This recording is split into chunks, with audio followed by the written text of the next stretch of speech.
Hello friends, welcome to king grace சமையல். இன்றைக்கி நம்ம வீட்டு கிச்சன் டூர் பார்க்கலாம்.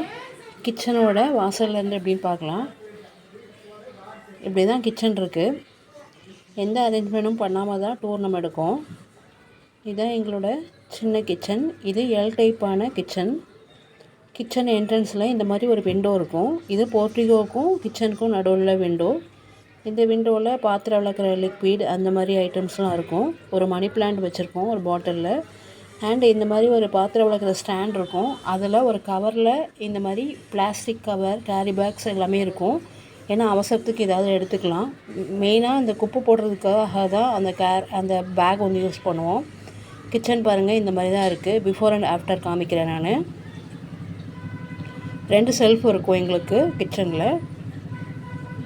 கீழே வந்து தண்ணி குடிக்கிறதுக்கு ட்ரம்மு, அப்புறம் குடம், பானைகள் இருக்கும், பாத்திரங்கள், சிலிண்டர்ஸ், அப்புறம் கீழே வெங்காயம் வைக்கிற ட்ரே, தேங்காய் வைக்கிற ட்ரே எல்லாமே இருக்கும்.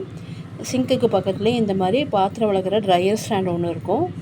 அப்புறம் வந்து இந்த மாதிரி ஸ்டாண்ட் இருக்கும். இதில் வந்து நம்ம பிளேட்டு, கிண்ணம், பவுல்ஸ் அந்த மாதிரி வச்சுக்கலாம். இந்த விண்டோவில் வந்து நாங்கள் கொசுக்காக நாங்கள் வந்து வலை அடிச்சிருக்கிறோம். இந்த கவர் பாருங்கள். இந்த கவர் நீங்களும் இந்த மாதிரி டிப்ஸை யூஸ் பண்ணிக்கலாம். இந்த மாதிரி கவர் வந்து நம்ம நிறைய இருக்கும் வீட்டில், ஆனால் தேடும்போது நமக்கு கிடைக்கவே கிடைக்காது. இந்த மாதிரி ஒரு பெரிய கேரி பேக்கில் இந்த மாதிரி குட்டி குட்டி கவர்ஸை நீங்கள் ஸ்டோர் பண்ணிங்கன்னா அவசரத்துக்கு நம்ம எடுத்துக்கலாம். 3 பர்னர் ஸ்டவ் தான். அப்புறம் இந்த ஸ்டவ் பக்கத்துலேயே ஒரு சின்ன பிளாஸ்டிக் ஸ்டாண்ட் இருக்கும். அதில் வந்து டக்குன்னு தேவையான பொருள் எடுக்கிறதுக்காக இருக்கும். மஞ்சள், அந்த மாதிரி மிளகு, ஜீரகம் பொடி, அந்த மாதிரி. அப்புறம் இஞ்சி தட்டுற கல் இருக்கும் இதில் ஒன்று. அப்புறம் கீழே உள்ள இந்த செல்ஃபில் மிக்ஸி, அப்புறம் கத்தி, ஸ்பூன், அப்புறம் காஃபி ஏரியா. இது வந்து coffee powder, tea powder, sugar அந்த மாதிரி இருக்கும். இதில் வந்து மளிகை ஜாமான் ஐட்டம்ஸ் எல்லாமே இருக்கும். மஞ்சள் பொடி, மல்லிப்பொடி, வத்தப்பொடி, பருப்பு வகைகள், அப்பளம், ரவை, கொண்டக்கடலை, என்னென்ன மளிகை ஜாமான் இருக்குமோ அது எல்லாமே இந்த ரேக்கில் இருக்கும். நமக்கு ஈஸியாக பார்த்துக்கலாம். நம்ம நிறைய பேர் பிளாஸ்டிக்ஸ் யூஸ் பண்ண மாட்டீங்க. இப்போ எல்லாமே சில்வருக்கும் பாட்டிலுக்கும் மாறிட்டீங்க. பட் வந்து எல்லாருக்குமே வந்து கண்ணாடி பாட்டிலை வந்து ஹேண்டில் பண்ணுறது ஈஸி அப்படின்னா நீங்கள் யூஸ் பண்ணிக்கலாம். இந்த சைடு ஒரு ரைட் சைடில் ஒரு செல்ஃப் இருக்கும். அதில் இந்த மாதிரி ஒரு குட்டியான ஒரு அழகான ஒரு ஜார் மாதிரி இருக்கும். இது நம்ம வந்து எல்லாமே இதில் ஸ்டோர் பண்ணிக்கலாம். கடுகு, மிளகு, ஜீரகம் அந்த மாதிரி ஐட்டம்ஸ் எல்லாமே ஸ்டோர் பண்ணிக்கலாம்.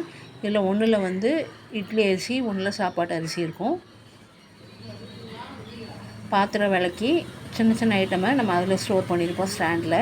இது வந்து குக்கர், இந்த மாதிரி பெரிய ஐட்டமை இதில் வந்து காய வச்சுட்டு இது நல்லா தண்ணிலாம் வடிஞ்சு ஈரம் போனதுக்கப்புறம் கீழே வந்து ஸ்டாண்டில் முடிச்சிடுவோம். நம்ம செம்பு பானை இருக்குது. செம்பு பானையில் தண்ணி குடித்தா ரொம்ப நல்லதுன்னு சொல்லி சொன்னாங்க. அதனால் தூத்துக்குடியிலேருந்து எங்கள் அம்மா வீட்டிலேருந்து செம்பு பானை எடுத்து வச்சுருக்கோம். நம்ம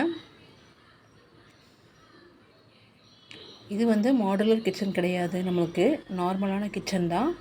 கிச்சன் கீழே வந்து நம்ம வந்து அழுக்கு படக்கூடாது, சிங்க் இருக்கிறனால தண்ணிலாம் நமக்கு திடீர்னு லீக் ஆனது அப்படின்னா செவரில் அழுக்கு படக்கூடாதுன்னு சொல்லி ஒரு வால்பேப்பர் நம்ம ஒட்டியிருக்கோம்.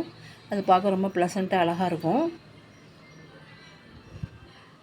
பாருங்கள், இதுதான் நம்மளோட கிச்சன்.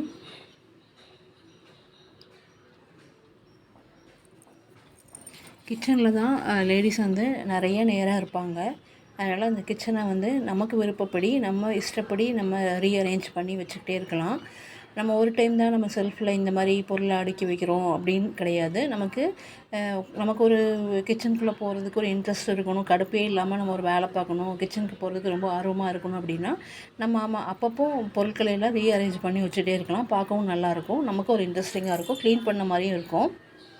இப்போ பாருங்கள், மேலே உள்ள பொருட்களை எல்லாம் நம்ம வந்து கீழே எடுத்து அந்த ஸ்டாண்டில் வச்சிடலாம். இது வந்து காலையில் சாப்பாட்டுக்காக நேற்று வச்ச சிக்கன் குழம்பும் தோசை மாவும் எடுத்து வச்சுருக்கோம். நம்ம இப்போ தோசை விட போகிறோம், அதனால் மேலே இருக்குது. இதில் இப்போது அந்த காஞ்ச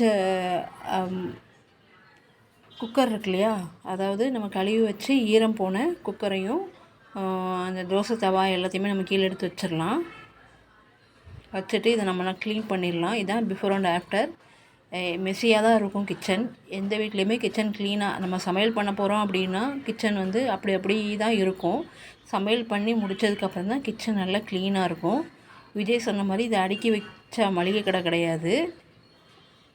அப்படி அப்பப்போ இப்படி தான் இருக்கும். நம்ம சமையல்லாம் முடித்ததுக்கப்புறம் எப்படி இருக்குது அப்படின்றது நமக்கு மேட்ரு. பாருங்கள், இதுதான் பிஃபோர் அண்ட் ஆஃப்டர். ஃபஸ்ட்டு எப்படி கிச்சன் எப்படி இருந்தது, இப்போ கிச்சன் எப்படி இருக்குன்னு சொல்லி பாருங்கள். நம்மளோட கிச்சன் நம்மளோட